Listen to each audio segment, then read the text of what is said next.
Family, এখানে মা বোনরা আছেন, এখানে অনেক যুব সমাজের তরুণ তরুণীরা আছে, আমাদের পিতৃমহ অনেক আমাদের পিতামহরা আছেন। এটা একটা ভালো সুযোগ এই পরিবার সম্পর্কে দুটো মৌলিক কথা বলার জন্য। আমি অনেকদিন থেকে চাচ্ছিলাম এমন একটা পরিবেশ। লিসেন ভাই, আল্লাহ পাক একটা আয়াতে বলেছেন, সূরা তাহরিম আয়াত নাম্বার 6, ইয়া আইয়ুহাল্লাযীনা আমানু, হে মুমিনগণ, কু আনফুসাকুম, নিজে জাহান্নামের আগুন থেকে বাঁচো, ওয়া আহলিকুম নারা, তোমার পরিবার বর্গকে বাঁচাও, আলাইহা মালাইকাতুন গিলাজুন শিদাদ, যেই জাহান্নামে কঠোর মনের ফেরেশতা আছে, লা ইয়াসুনাল্লাহা মা আমারহুম ওয়া ইয়াফআলুনা মা ইউমারুন, আল্লাহ পাক তাদেরকে যে আদেশ করেন সে আদেশ পালনে তারা বিন্দুমাত্র ভূক্ষেপ করে না, মানে বিন্দুমাত্র গাফেলতি করে না। আল্লাহ পাক ভয় দেখাচ্ছেন জাহান্নামে এমন ফেরেশতা আছেন, আল্লাহ যা আদেশ করবেন তাই করবে। এই জাহান্নাম থেকে নিজে বাঁচো, পরিবার বর্গকে বাঁচাও। নিজে বাঁচবো কিভাবে? আমি বলে দিয়েছি কিভাবে। আপনি জ্ঞান অর্জন করবেন, আমল করবেন, হালাল খাবেন, তাওহীদে থাকবেন, সুন্নতে থাকবেন, ইনশাআল্লাহ বেঁচে যাবেন।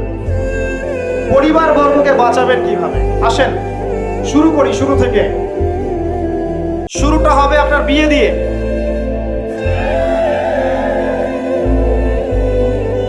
এত এক্সাইটেড হওয়ার কিছু নাই, কারণ এটা এমন একটা বিষয় যেটা করেন নাই বলে এক্সাইটমেন্ট বাড়ছে, করার পরে পস্তাতেও পারেন। এটা এমনই দিল্লি কা লাড্ডু, যে খাবে সেও পস্তাবে, যে খাবে না সে বেচারাও পস্তাবে। তবে আপনারা খেয়ে পস্তান, আলহামদুলিল্লাহ। এমন ভাবে শুরু করেন না পরিবারটা যে আপনি একজন তরুণী, আপনি একজন তরুণ, বিয়ে করছেন, বিয়ের সময়ে দিনদারিতা বাদ দিয়ে অন্য কিছু দেখতে যায় না।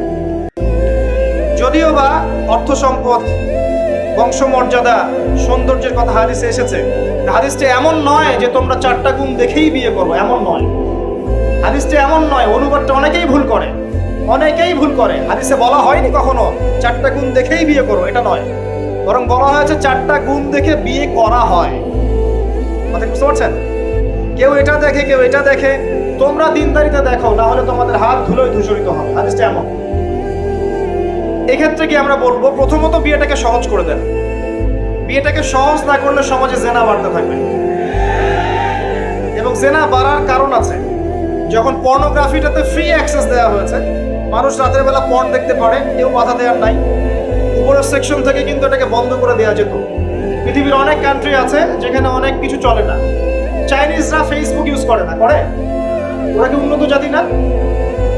ওরা তো এখন আমেরিকাকে যদি বলে ওঠো উঠবে, আমেরিকাকে বসতে বললে বসবে।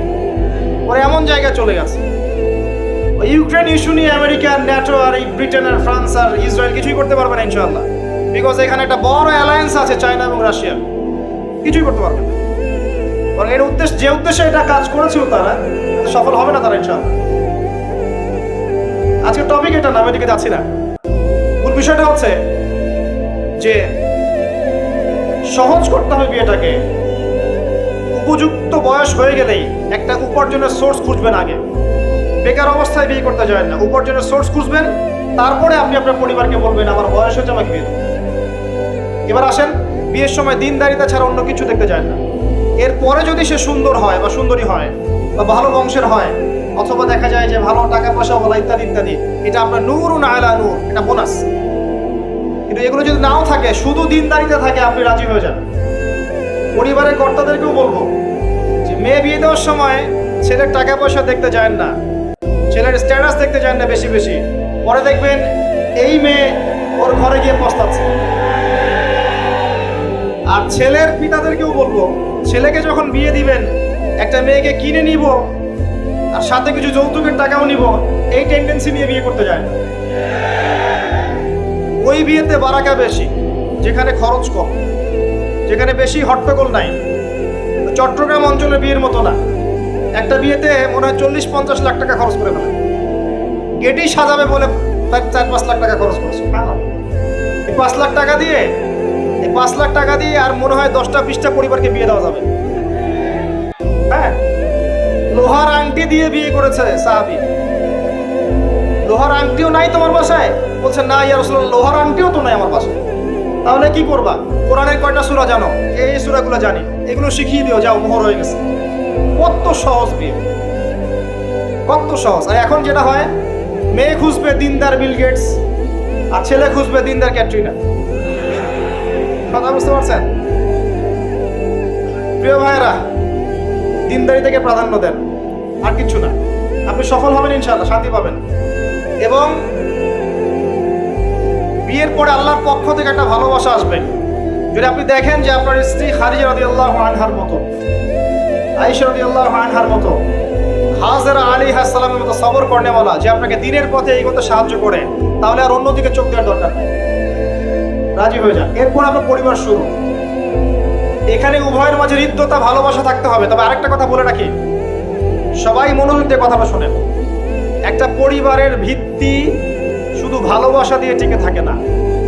একটা পরিবারের ভিত্তি টিকে থাকে আপোষের বিশ্বাসের উপরে।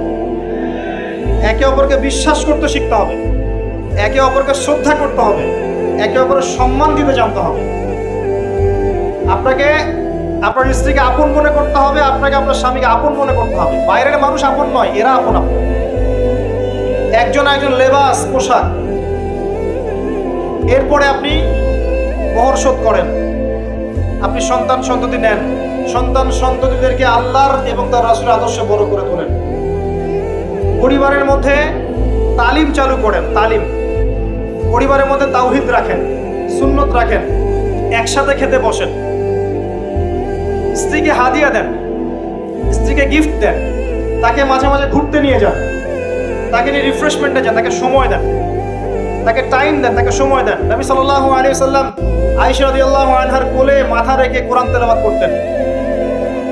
তার সাথে চাঁদনি রাতে দৌড়েছেন এবং চাঁদ দেখেছেন, সফর করেছেন, রাতের বেলা হেঁটেছেন, সময় দিয়েছেন, খালি পায়ে হেঁটেছেন। সময় দেন। এখন এমন একটা অবস্থা যে পুরুষদেরকে মনে করা হয় যে তারা হচ্ছে মানি মেকিং মেশিন, তারা খালি টাকা পয়সা মেক করবে, আর স্ত্রীরা হচ্ছে ওই চুলা ঠেলবে সারাদিন। আমরা এমন মনে করে নিই। আবার এই যে ফ্যামিনিস্ট রেভলিউশন যখন থেকে আসছে, ফ্যামিনিস্ট রেভলিউশন কি জিনিস? আর দাজ্জালের ফলোয়ার্স আর কি, যে মেয়েদেরকে আপনি ঘরে রাখতে পারবেন না। তো তারা যখন থেকে এসেছে, ইমার্জ করেছে, তখন থেকে তার একটা কনসেপ্ট দিয়েছে যে পুরুষ আর নারী একে অপরের প্রতিদ্বন্দ্বী। দেখবেন প্রতিদ্বন্দ্বিতামূলক কথাবার্তা বলে। স্বামীর মুখের উপর তর্ক করতে যাবেন না। স্বামীকে বাইরের অনেকগুলো বিষয় ফেস করতে হয়। একজন স্বামী মনে করেন প্রশাসনে চাকরি করে, তাকে তার ডিউটি ফেস করতে হয়, তার বসকে মেনটেন করতে হয়, তার এগুলো সামলাতে হয়, তাকে বাজার ঘাট করতে হয়। সারাদিন পরিশ্রম করে সে বাসায় ঢোকার পরে আপনি মুখটা গোমরা করে বসে থাকেন। স্বামী আহলান সাহলান করেন না, তাকে একটু আদর করেন না, মহব্বত করেন না, তো অটোমেটিকলি তার আপনার দিক থেকে তার মনটা চলে যাবে অন্যদিকে। স্বাভাবিক। আপনি আপনার স্বামীর জন্য সাজেন না, বাইরের মানুষের জন্য সেজে বুঝে আপনি মার্কেটে যান। প্রবলেম সেগুলো। এরা মনে করে স্বামী স্ত্রী একে অপরের প্রতিদ্বন্দ্বী, অথচ এরা একে অপরের পরিপূরক। একে অপরের পরিপূরক। উভয় হৃদ্যতা, ভালোবাসায় পরিবার গড়ে ওঠে। যে পরিবারের মধ্যে হৃদ্যতা, ভালোবাসা আছে, ওই পরিবারের বাচ্চা কাচ্চারা দেখবেন বড় আলেম হবে, বড় নেতা হবে, বড় কিছু হবে ইনশাআল্লাহ। যেখানে এগুলো নাই, ওই সন্তানরা বড় হয় হতাশার মধ্যে, কাজের বুয়ার কাছে, ডে কেয়ার সেন্টারে। এরা তো বড় হয়ে জঙ্গি হবে, সন্ত্রাসী হবে। স্বাভাবিক। ভালো প্যারেন্টিং দিতে পারে নাই। এরকম না বিষয়টা। সময় দিতে হবে, একে অপরের দায়িত্ব বুঝতে হবে, আপোষের মধ্যে বিশ্বাস থাকতে হবে, ভালোবাসা থাকতে হবে।